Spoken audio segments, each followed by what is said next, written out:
I was watching the torrential rain pouring down in front of my car's headlights, trying to drive very carefully. By late evening, I had already realized that tonight's journey would be quite challenging, but I hadn't expected the difficulties to start so soon. To distract myself from these challenges and potential troubles, I began thinking about Homer. When I resigned from my job at the police department in Philadelphia, Homer was a reporter for a major local newspaper. As a police officer, I was caught in a scandal that became nationally infamous as the school scandal. Among the entire journalist community, Homer was the only one who believed I wasn't actually involved in the scandal. My hands were clean, but the police department needed a scapegoat, and I became that scapegoat. Bitter and disheartened, I resigned. At that moment, Homer did something extraordinary. He resigned from his newspaper in support of me. As far as I know, this was the first time, not only in the country but perhaps in many countries, that a journalist resigned from a prominent newspaper in support of a police officer.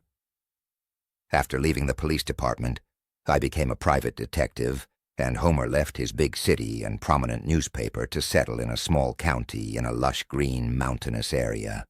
From there, he started a small local newspaper called Watchword, which soon gained credibility and reputation in 3 counties. At the time, I was traveling to Homer's area in my old car, and the autumn rain was making the journey difficult. The winding, tree-lined road to the valley had become slippery. The county Homer had chosen to live in was called Harry Whip. I was coming here for the first time, but Homer had explained the route and other necessary details to me over the phone the previous day.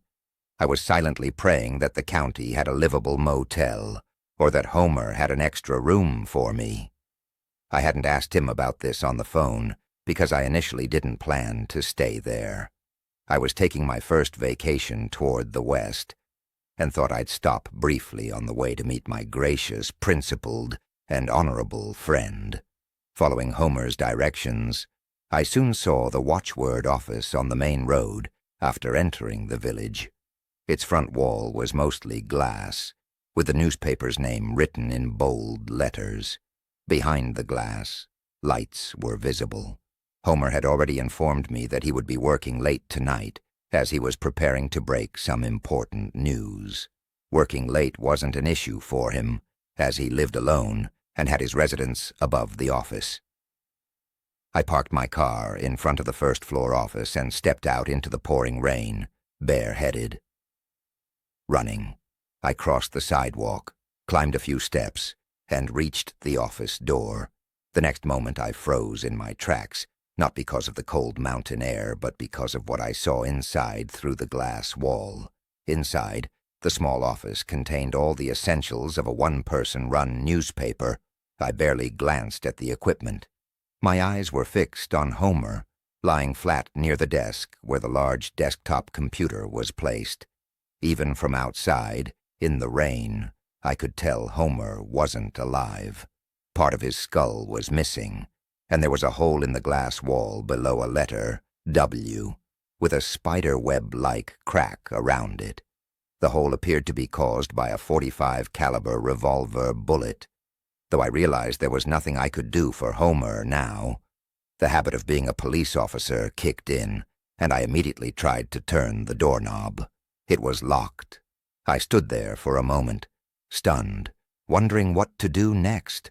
Across the street, I noticed a light appearing in an upstairs window. Before I could properly turn my head to look, I heard a car engine starting at the end of an alley.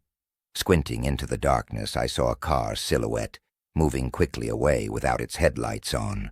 However, when it reached the turn, its tail lights and brake lights came on. Only the left brake light illuminated. At that moment, the car's departure struck me as odd. Acting on instinct, I quickly got back into my car and started pursuing it. After crossing the bend where the car disappeared, I found myself in the central area of the county. The car was nowhere to be seen on the main road.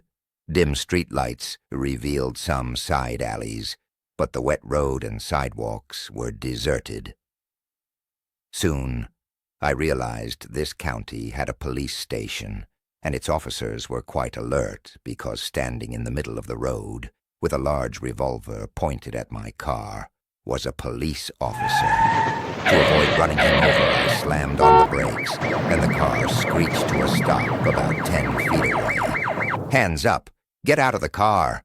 he shouted.